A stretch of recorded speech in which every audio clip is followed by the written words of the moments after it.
Hello students, welcome to my channel. तो students, हमने पिछली वीडियो में स्टार्ट की थी हमारी हिस्ट्री सीरीज, जिसके हमने 3 पार्ट्स पढ़े थे। प्री हिस्ट्री, प्रोटो हिस्ट्री और हिस्ट्री, जिसमें हमने हमारी फर्स्ट वीडियो में कवर कर लिए थे इसके पार्ट्स पैलियोलिथिक, मेसोलिथिक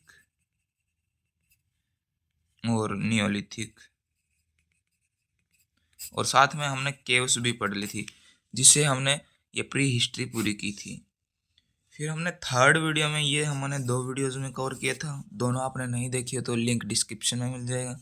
फिर हमने किया था इंडस वैली सिविलाइजेशन, सिंधु घाटी सभ्यता, जो कि प्रोटो हिस्ट्री का पार्ट है। इस वीडियो जो कि थर्ड वीडियो हमारी, इसका भी लिंक मैं आपको डिस्क्रिप्शन में दे दूंगा। और आज की इस वीडियो में हम पढ़ेंगे, जैसा कि आप थंबनेल पे देख के आए हैं, वैदिक पीरियड। इसमें हम वेद के बारे में, रामायण, महाभारत और बाकी बहुत सारे महाकाव्यों के बारे में बहुत कुछ पढ़ेंगे। ये भी हम 2 वीडियो में डिवाइड करेंगे वैदिक पीरियड को। तो आप पहले पूरी सीरीज देख लीजिएगा, जिससे आपको आसानी से समझ में आ जाए सब कुछ। चलिए स्टार्ट करते हैं। वैदिक पीरियड, द वैदिक पीरियड ऑफ हिस्ट्री स्पैनिंग रफली फ्रॉम 1500 BC टू 600 BC, कि मतलब रफली ये स्प्रेड हुआ है, स्पैन हुआ है 1500 से 600 BC तक। Is characterised by the composition of Vedas, मतलब ये इसकी विशेषता क्या है, ये किस चीज़ से करेक्टराइज किया जाता है कि इसमें कंपोजिशन ऑफ वेदा यानी वेदास लिखे गए हैं। Which are the oldest sacred text of Hinduism, ये सबसे पुराने टेक्स्ट हैं हिंदुइज्म के। Marking the early formation of Indian culture and society. अब ये जो वैदिक पीरियड है, ये 2 फेज में डिवाइडेड है। पहला फेज है प्री वैदिक पीरियड, दूसरा फेज है लेटर वैदिक पीरियड। प्री वैदिक पीरियड में प्री वैदिक पीरियड को मतलब ऋग्वेद पीरियड भी बोला जाता है, क्योंकि ये ओवरऑल वही पीरियड है जो कि ऋग्वेद का ही पीरियड है, 1500 से 1000 BC। और ये लेटर वैदिक पीरियड बाकी का बचा हुआ 1000 से 600 BC। अब वैदिक पीरियड को आर्यन पीरियड भी बोला जाता है। वैदिक period is called as Aryan period, क्यों? Max Muller said that Aryans came from Middle Asia. Max Muller ने बोला है कि आर्यंस जो हैं मिडल एशिया से आए हैं। किसकी फॉर्म में आए थे? In the form of shepherd's, चरवाहों की फॉर्म में। पहले कहाँ पे सेटल हुए? And firstly settled in Afghanistan और पंजाब के एरिया। पाकिस्तान का पंजाबी और भारत का पंजाबी इंक्लूड है इस वाले पंजाब में, और बाकी अफगानिस्तान तो आप जानते ही हैं। आर्यंस फेवरेट और important animal was horse. Aryan का पसंदीदा और जरूरी, मतलब पसंदीदा भी और जरूरी भी एनिमल कौन सा था? हॉर्स, घोड़ा। And their main designation was agriculture, और उनका जो सबसे मुख्य काम था वो था एग्रीकल्चर, कृषि एंड एनिमल हस्बेंड्री, पशुपालन। आर्यंस लैंग्वेज वो संस्कृत, इनकी जो भाषा थी वो थी संस्कृत। और यहाँ पे जो आर्यंस आर्यंस हम बोल रहे हैं, यहाँ का जो आर्य वर्ड है, ये सबसे पहले मैक्स म्यूलर ने यूज किया है। Arya word was first used by Max Muller in 1853। ये इंपॉर्टेंट है, इन 1853। और जो यहाँ पे जो आर्य जो वर्ड हुआ है यूज, वो कोई कास्ट इंडिकेटर नहीं है। Arya is not a caste indicator, it is a Sanskrit originated word. यह एक संस्कृत ओरिजिनेटेड वर्ड है, जिसका मतलब है एक्सीलेंस, ग्रेट, महान, श्रेष्ठ और महान। समझे? आगे पढ़ते हैं। How we know about the Aryans and their origins. सबसे पहले इनका ओरिजिन्स पढ़ लेते हैं कि अलग अलग लोगों ने क्या क्या थ्योरी दी है। कुछ लोगों ने बताया कि मतलब इंडिया से ही ये कहीं पे आगे फर्स्ट सेटल हुए हैं, और कुछ जो है अदर कंट्रीज में। तो सबसे पहले हम पढ़ लेते हैं इंडिया। इंडिया में कहाँ कहाँ से बोला और किस किस ने बोला है? कश्मीर, हिमालय, ये बोला है LD कलार ने। आगे सब सिंधु रीजन, ये सब सिंधु रीजन में सबसे पहले बसे थे, और इनका ओरिजिन भी यही है। सब सिंधु रीजन में सिंधु नदी, झेलम, चेनाब, रावी, ब्यास, सतलुज, सरस्वती, ये सारी नदियों के आसपास जितना भी एरिया है उसको सब सिंधु रीजन बोला जाता है। ये डॉक्टर अविनाश चंद्र और संपूर्ण आनंद मानते हैं कि ये इनका ओरिजिन और इनका प्लेस है रहने का। आगे है ब्रह्म प्रदेश। हरियाणा, पंजाब और दिल्ली के एरिया को ब्रह्म प्रदेश बोला जाता था। जो ये थ्योरी किसने दी है? जीएन झा ने। मध्य देश, विंध्याचल वाला एरिया राजवली पांडे मानते हैं कि आर्यंस यहाँ के हैं। अब दूसरी कंट्रीज का जो एरिया है, अब वहां से देखते हैं कि इनका ओरिजिन किनके द्वारा क्या माना जाता है। तिब्बत प्लेटू, ठीक है, तिब्बत का पठार जो कि दयानंद सरस्वती जी की थ्योरी है और F.E. पारगीटर की। आगे है पामीर प्लेटू, पामीर का पठार जो कि एक ताजिकिस्तान की रेंज है। इसके जो थ्योरी है वो तीनों ने बताई है, ओल्डनबर्ग, एडवर्ड मेयर और ईल ने। सेंट्रल एशिया, जैसा कि हमने पिछली लाइन में यहाँ पे पढ़ा था, वो है मैक्स म्यूलर। अफगानिस्तान की बात करें तो DS त्रिवेदी, हंगरी की P हेल्स, साउथ रशिया नेहरिक महोदय, जर्मनी की हर्ट पिंका। इसमें ज़्यादातर मेन जो होगा वो ये तिब्बत प्लेटू वाला होगा, सेंट्रल एशिया वाला होगा, और ये ब्रह्म प्रदेश, सब सिंधु रीजन, ये इंपॉर्टेंट रहेंगे। मध्य देश भी इंपॉर्टेंट रहेगा। अब बात कर लेते हैं सोर्सेज की, स्रोत की। आर्कियोलॉजिकल सोर्सेज भी हमारे पास, लिटरेचर सोर्सेज भी हैं। चलिए पढ़ते हैं। आर्कियोलॉजिकल सोर्सेज में हम बात करें तो इंस्क्रिप्शंस भी हैं, क्ले यूटेंसिल्स भी हैं। इंस्क्रिप्शन जो है इसमें मतलब क्या मिला है हमें? एशिया माइनर जो कि टर्की में है, यहाँ पे हमें इंस्क्रिप्शंस मिले हैं। और ये ढूंढे मतलब बोला किसने है? ये टोल्ड बाय वोगेज कोई ने। और काशी ईरान में भी मिले हैं। क्ले यूटेंसिल्स की बात करें तो ऋग्वेदिक भी मिले हैं हमें और उत्तर वैदिक काल के भी मिले हैं। ऋग्वेदिक में ochre coloured earthen pots are found, ठीक है, ओक्र कलर के मृत भांड यहाँ से मिले हैं, मतलब ऋग्वेदिक काल के मिले हैं। और प्रिंटेड ग्रे पोट्स फाउंड, और उत्तर वैदिक काल में आते आते वो प्रिंटेड ग्रे पोट्स हमें मिले, मतलब यानी वहां पे प्रिंटिंग स्टार्ट हो गई थी, ये प्रिंटेड मिलने लग गए थे। ठीक है, ये था आर्कियोलॉजिकल सोर्स। अब बात कर लेते हैं लिटरेचर सोर्सेज में। हमारे वेदास, ब्राह्मण्स, उपनिषद, अरण्य। अरण्य हमने यहाँ पे जो शब्द यूज किया है इसका जो ऐसे अरण्य, इसका मतलब है सन्यासी लोग जो कि जंगलों में जाते हैं, स्टडी रिसर्च करते हैं और फिर लिखते हैं। अब वेदास में सबसे पहले मैं बता दूं, 4 मुख्य वेद होते हैं हमारे, ऋग्वेद, यजुर्वेद, सामवेद, अथर्ववेद, ठीक है। अब हम बात कर लेते हैं हमारे पहले सोर्स, लिटरेचर सोर्स की, उपनिषद। अकॉर्डिंग टू मुक्ति का उपनिषद के अनुसार उपनिषद 108 होते हैं। उपनिषद के बारे में आपको इतना ध्यान रखना है और ये जरूरी है। ये 1 मार्क क्वेश्चन में भी आ सकता है और ये आपको क्वेश्चन के अंदर भी लिखना पड़ सकता है, ये लिखना जरूरी है। अब आगे बात करते हैं वेदांग। दूसरा हमारा सोर्स है वेदांग। ये 6 होते हैं, शिक्षा, ज्योतिष, कल्प, व्याकरण, निरुक्ता, चंदा, ठीक है, ये इनकी इंग्लिश ट्रांसलेशन है।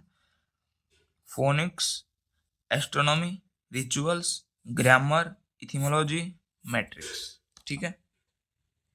थर्ड लिटरेचर सोर्स है हमारा पुरुषार्थ, जो कि 4 होते हैं, धर्म, अर्थ, कर्म, मोक्ष। ये 3 वर्ड्स तो काफी फेमिलियर होंगे, बहुत जगह आपने सुने भी होंगे। आगे आश्रम जो कि 4 होते हैं, ये मतलब एज के अनुसार डिवाइडेड होते हैं। ब्रह्मचारी है यानी स्टूडेंट लाइफ जो है 0 से 25, गृहस्थ हाउस होल्डर लाइफ 25 से 50 एज है ये।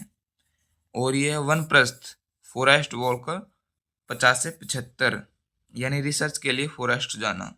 और आखिरी में ले लेना संन्यास, रिनंशिएट, जो कि 75 प्लस से कितना भी हो सकता है, 100 भी 108 भी, जितना भी जीना है उस हिसाब से। अब आगे बात कर रहे थे वेद। वैसे तो ये मतलब 8 होते हैं, ये 8 मुख्य वाले, लेकिन इनमें से भी जो 4 मुख्य जो कि हमने पहले ही पढ़े थे, ऋग्वेद, सामवेद, यजुर्वेद और अथर्ववेद, इनके अलावा जो इम्पोर्टेंट है वो है आयुर्वेद, धनुर्वेद, गंधर्व वेद और शिल्प वेद। ठीक है। अब आगे जो हमारा लिटरेचर सोर्स है वो है पुराण। इसके जो क्रिएटर और ऑथर हैं वो है लोमहर्ष और इनके बेटे, लोमहर्ष के बेटे उग्रश्रव, उग्रश्रव, उग्रश्रव। 5 पुराण जो मुख्य होते हैं वो है मत्स्य, और ये 1 मार्क का क्वेश्चन है कि ओल्डेस्ट पुराण है कौन सा है। ओल्डेस्ट पुराण वो मत्स्य पुराण, वायु, विष्णु, भागवत और ब्राह्मण। ठीक है। अब आगे वेद के बारे में थोड़ा डिटेल में हम पढ़ेंगे। वेदास, जिसमें पहला माना जाता है ऋग्वेद, जिसकी टाइमलाइन है जैसा कि हमने पहले पढ़ी थी प्री वैदिक पीरियड की, वो है 1500 से 1000 BC, 1500 से 1000 BC।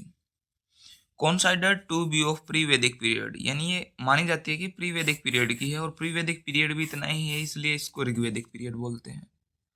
इसकी लैंग्वेज जो है संस्कृत है। ऑथर और क्रिएटर वेदव्यास जी हैं, महर्षि वेदव्यास, जिनका बर्थ का नाम था दवाइपियाना। ठीक है। दिस वेदा इज असेंबल्ड, मतलब ये वेद ये नहीं है कि हाँ ये पूरी की पूरी हमें किताब के रूप में या किसी ग्रंथ के रूप में ऐसे कैसे मिल गया एक ही जगह। ये अलग अलग जगह से, यहाँ पे कुछ सोर्स मिल गए, यहाँ पे कुछ मिल गए, यहाँ पे कुछ, यहाँ पे कुछ, उन सभी को कलेक्ट करके असेंबल करके तब ये ऋग्वेद बना है। ठीक है। Collection of hymns. कला यानी आर्ट, जो वर्ड फर्स्ट यूज हुआ है वो ऋग्वेद में है। ये काफी इंपॉर्टेंट 1 मार्क क्वेश्चन बन जाता है। Rigveda made with these, Rigveda जो है इनसे मिलकर बनी है। 10 मंडल से मिलकर बनी है, 8 अष्टक से मिलकर बनी है, 1028 सूक्तियों से मिलकर बनी है, और 10,580 से 10,462 मंत्रों से मिलकर बने हैं। ठीक है। अभी इसके बारे में थोड़ा हम डिटेल में पढ़ेंगे, उससे पहले पढ़ लेते हैं कि ऋग्वेदा जो है बटी किस चीज़ों में है। इन चीज़ों से मिलकर बनी है और इन चीज़ों में बटी है। ऋग्वेदा डिस्ट्रीब्यूटेड इन साकाल, वलकहिल्य, वकहिल्य बोल देते हैं, और बास्कल। ठीक है। अब मंडल हमने पढ़ा 10 मंडल होते हैं, जिसमें इनका मतलब कोई नाम नहीं है, लेकिन पहला और 10वां मंडल ये नए मंडल हैं, रिसेंटली वाले, जो मतलब इतना भी रिसेंट नहीं कि 2024 में हो, नहीं, मतलब इनके मुकाबले दूसरे 2 से 9 तक के मुकाबले ये नए मंडल हैं। दूसरा और 7वां मंडल ये सबसे पुराने हैं, ओल्डेस्ट मंडल। तीसरे का हमारे पास नाम है, मतलब ये इसमें क्या है, गायत्री मंत्र है, जो कि विश्वामित्र जी के द्वारा यहाँ पे है, और ये मतलब किसको एड्रेस करता है, सूर्य देव को, सन को। अब आगे हमारा 4th है वामदेव, जो कि कृषि से रिलेटेड है। 5वां है अग्नि, फिर है वरुण देवता। 9वां है हमारा सोम देवता, जो कि सोमरस से रिलेटेड है। और जो 10वां हमारा रिसेंटली न्यू मंडल है, ये पहले वाले से भी रिसेंटली न्यू मंडल है, जिसमें हमें क्या है, information of human body colour, human के बॉडी कलर के बारे में हमें इंफॉर्मेशन मिलती है, जिसमें वाइट लोगों को बोला गया है आर्य और ब्लैक लोगों को बोला गया है नॉन आर्य। ठीक है। Rigvedic Aryans main economic source was animal husbandry. ऋग्वेदिक के जो आर्यंस हैं उनका मेन इकोनॉमिक सोर्स जो था वो था पशुपालन यानी एनिमल हस्बेंड्री। ये 1 मार्क का क्वेश्चन जो कि पहले भी बहुत बार आया, इसलिए इसको याद रखिएगा। Area from Sutlej to Yamuna called as Brahmavarta, ये भी एक टर्म आ गई कि सतलुज से यमुना तक का जितना भी एरिया है वो ब्रह्मवर्त कहलाता है। According to Rigveda Aryans extended to Afghanistan, Punjab और वेस्टर्न यूपी, यानी अफगानिस्तान से पूरा पाकिस्तान भी इसमें आ जाता है, मतलब पाकिस्तान का पंजाब और भारत का पंजाब से लेके हरियाणा, वेस्ट यूपी, जितना भी ये एरिया जाता है, ये मतलब ऋग्वेदा के अनुसार आर्यंस यहाँ तक फैले हुए थे। आर्यंस रेजिडेंस वो सप्त सिंधु रीजन, जो कि मैंने आपको पहले पढ़ा है, वो कौन सा रीजन है, उसमें कौन कौन सी नदियां हैं। ठीक है। आर्यंस मेन रिवर वो सिंधु रिवर, यानी इंडस रिवर इनकी मेन रिवर है। और रिसाइटर यानी इसका पाठ्यकर्ता कौन है ऋग्वेद का, इज कॉल्ड एज होत्र। ठीक है, ये आपको याद रखना है, ये भी 1 मार्क का क्वेश्चन बन सकता है। अब आगे ऋग्वेद मोस्ट इंपोर्टेंट, वो आर्यंस की इंपोर्टेंट थी, अब है ऋग्वेद की मोस्ट इंपोर्टेंट रिवर इस सरस्वती, मतलब पहले सरस्वती थी, फिर बाद में ये बन गई इंडस। ठीक है, ये आपको याद रखना है, ये भी 1 मार्क क्वेश्चन आ सकता है। ठीक है, इन ऋग्वेदिक गंगा रिवर, मतलब ऋग्वेद में गंगा रिवर और यमुना रिवर का मेंशन मिला है। अब हमें ये याद रखना कि गंगा रिवर कितने बार मेंशन और यमुना रिवर कितने बार मेंशन है। गंगा रिवर का जो मेंशन हुआ वो सिर्फ एक ही बार हुआ है और यमुना का 2 से 3 बार। अब इसमें जो है गॉड के बारे में, कौन कौन से गॉड के बारे में, कौन कौन से भगवान के बारे में, अग्नि, इंद्र, सूर्य, वरुण, ये भी आपको ध्यान रखना है। अब आगे बात कर लेते हैं दूसरा हमारा प्रमुख वेद यजुर्वेद, जो कि 2 पार्ट्स में डिवाइडेड है, शुक्ली यजुर्वेद और Krishna Yajurveda. This Veda contains both prose and poetry, यानी गद्य, गद्यांश और पद्यांश, पद्य, पोएट्री। ठीक है, दिस कंटेन 40 चैप्टर्स, इसमें 40 चैप्टर हैं। मंत्र जो है 1975 से 1990 के बीच में इसके अंदर मंत्र हैं। द रिसाइटर, पाठ्यकर्ता, of the Veda is Adhvaryu, इसके रिसाइटर को अध्वर्यु बोला जाता है। उसको क्या बोला जाता था, होत्र, ऋग्वेद वाले को, इसको अध्वर्यु।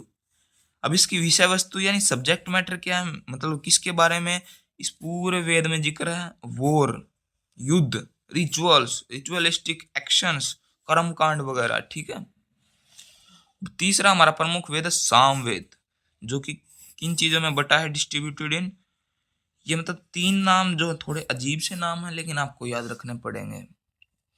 इसमें देखिए आप शब्द तोड़ तोड़ के पढ़ सकते हैं। कोथुमा, कोथ उमा, कोथुमा, जैमिनिया, रानानिया। ठीक है, it is related to Indian music, यह है भारतीय संगीत के, मतलब इसमें रिलेटेड है ये। इट कंटेन्स 1549 मंत्र, इसमें 1549 मंत्र हैं। In which 75 are its original and remains 1474 are from Rigveda, मतलब इसमें टोटल 1549 मंत्र है, जिसमें से 75 जो हैं इसके ओरिजिनल हैं और बाकी के जो 1474 हैं वो ऋग्वेद से लिए गए हैं। ये बात भी आपको ध्यान रखनी है। सारे 1474 मंत्र ऋग्वेद से लिए गए हैं, तो ये फुली डिपेंडेंट है किस पे, ऋग्वेद पे। ये बात ओब्वियसली आपको ध्यान रखनी है। सामवेद मंत्र आर बेस्ड ऑन सूर्य देवता, और जितने भी इसके मंत्र हैं 74 ओरिजिनल वाले, 74 नहीं 75 ओरिजिनल वाले, और बाकी वो ज्यादातर जो है बेस्ड रहते हैं सूर्य देव के ऊपर। अब इसकी विषय वस्तु देखें तो जैसा कि हमने फर्स्ट लाइन में पढ़ा था, ये म्यूजिक से रिलेटेड भारतीय संगीत, और इनके मतलब आपको चारों वेद के रिसाइटर का ध्यान रखना है। पहले वाले का जैसे हमने पढ़ा था होत्र, और यजुर्वेद दूसरे का हमने पढ़ा था अध्वर्यु,